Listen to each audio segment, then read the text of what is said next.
Donc, bonjour et bienvenue pour cette deuxième vidéo. Donc on va continuer à travailler sur les aires et donc par rapport à la dernière leçon, donc je vous ai expliqué comment on calcule une aire avec les unités d'air. Là on va aller un petit peu plus loin, je vais vous expliquer comment calculer une aire quand on a des formes un petit peu particulières. Alors en fait la méthode est très simple. On va s'amuser à déplacer des parties de la figure pour reconnaître des carrés qui sont complets pour pouvoir compter justement le nombre d'unités d'air. Donc ici, l'unité d'air, ça va être un carré comme ceci, donc une unité d'air.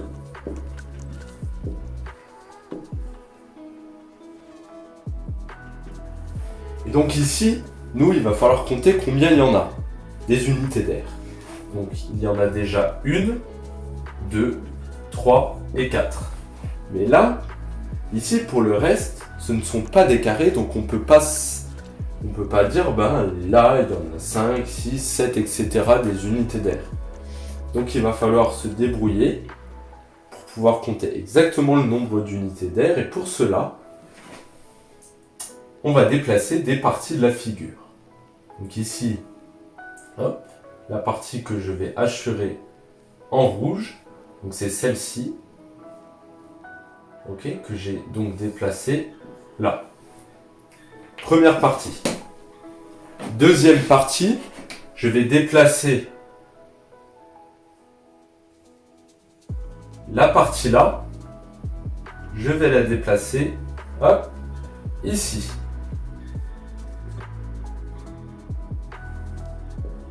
Et donc, au final, je me retrouve avec 1, 2, 3, 4,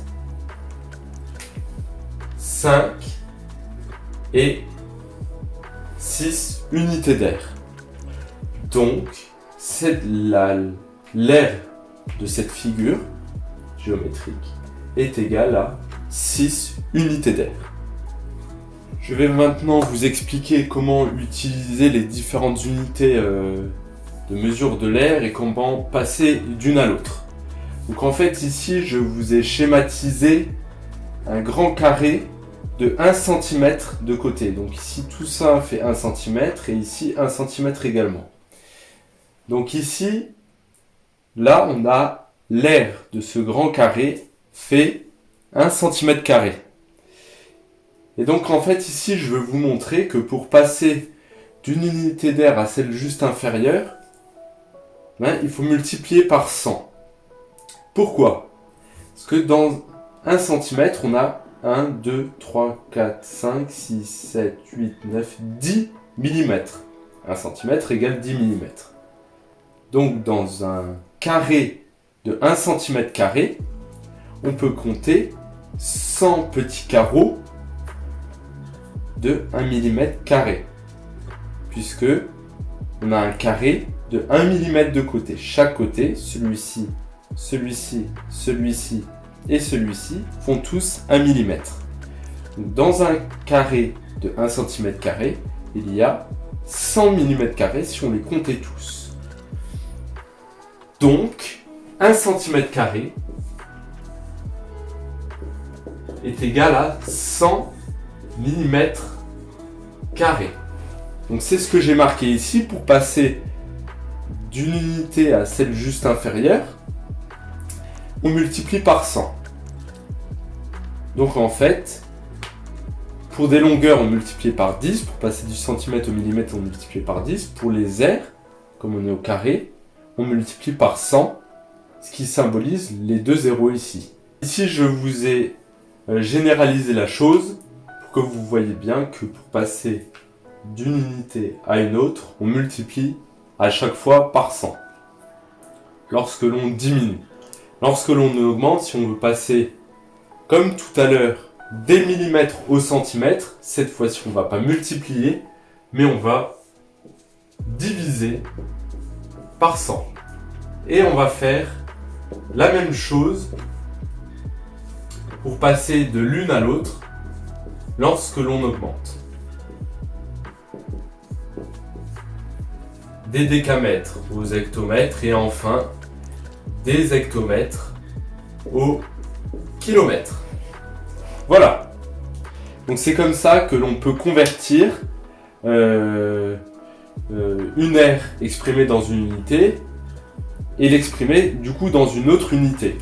Et en fait, ça récapitule le tableau de conversion que je vous ai mis. Voilà.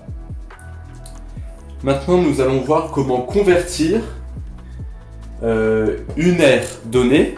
Donc, d'accord, donc ici en mètres carrés, on veut la convertir en hectomètres carrés.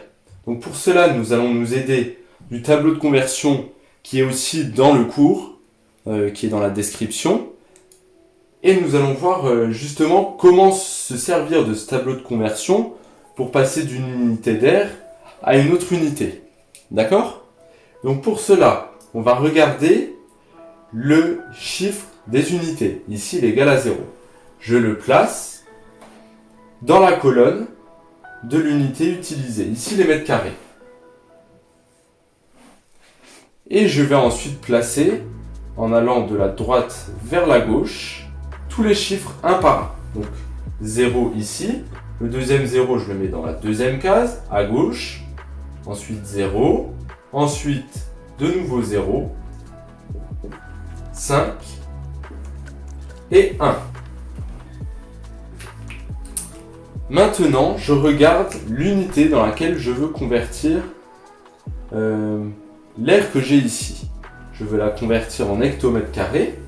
Je vais donc regarder dans quelle case je me trouve. Ici, donc dans la case des hectomètres carrés, j'ai le 5. Donc ceci sera le chiffre des unités pour les hectomètres carrés. Donc j'ai 5. Et ensuite, je vais regarder quels autres chiffres. Il me reste le 1. Et donc j'ai 15 hectomètres carrés. Et les zéros là, je ne les compte pas parce que sinon j'aurais écrit 15,0000. Mais les zéros qui sont après à la virgule sont non significatifs, c'est-à-dire qu'ils n'ont aucune valeur. On peut rajouter 15 milliards de zéros après la virgule, ça n'a aucune importance. Donc ici, 150 000 mètres carrés est égal à 15 hectomètres carrés. Voilà.